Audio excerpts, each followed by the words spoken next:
90 years ago today, Penguin published their first book and helped give birth to the paperback revolution. There's a lovely story behind it too, because on his way back from visiting Agatha Christie in Exeter, Alan Lane, a son of the West Country, stopped at the marvellous Exeter St David's train station and was very disappointed by the selection of books available at the station bookstore.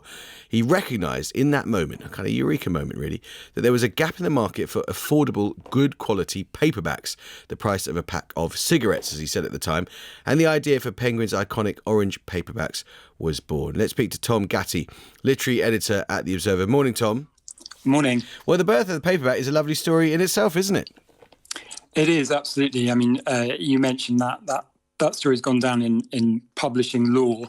And of course, what Alan Lane didn't do was invent the paperback, but he did rescue and revolutionise it. So those paperbacks that he would have seen on offer at Exeter Station's bookstore were poor quality, printed in dense double columns.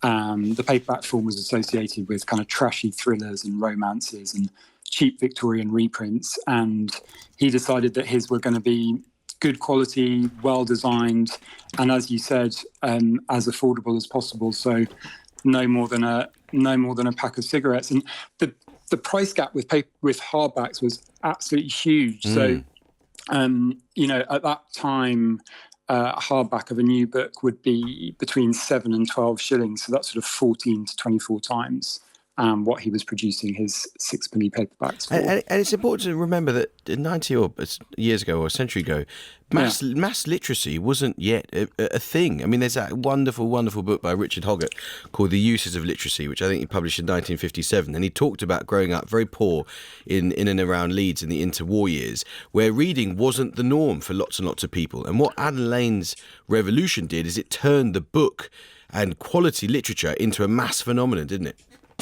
Absolutely. He sort of said, retrospectively, we believed in the existence in this country of a vast reading public for intelligent books.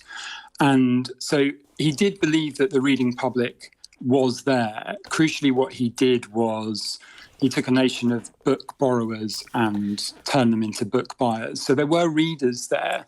But H.G. Wells said in 1927 that the sort of English mind has this idea that it's extravagant and wrong to own books. That was a very H.G. Wells thing to say, actually. Yeah. I mean, that was beginning to change. There was the first book clubs emerged in the late 1920s. But I think what Alan Lane spotted was, Britain was beginning to recover from depression. Its middle class was steadily expanding. You had this very media-rich world. The BBC was quite young. Cinema was hugely popular. Newspapers were selling in their millions. Both my former employer, the New Statesman, and my current one, the Observer, were about to embark on sort of golden ages under Kingsley Martin and David Astor. So there was this huge reading public out there just waiting for an innovation like this. I'll tell you what, Tom, your editors, former and current, will be very disappointed to know you don't think the golden age is today. But you are first golden age, but you are of course right. Yeah. Just a brief final thought, Tom, because you've given your life to covering literature. How healthy is a paperback today in Britain? I think we're all seeing these worrying reports about the decline in reading for pleasure among adults and children. So that is a problem for all of us, especially the publishing industry. But it is just this incredibly resilient industry.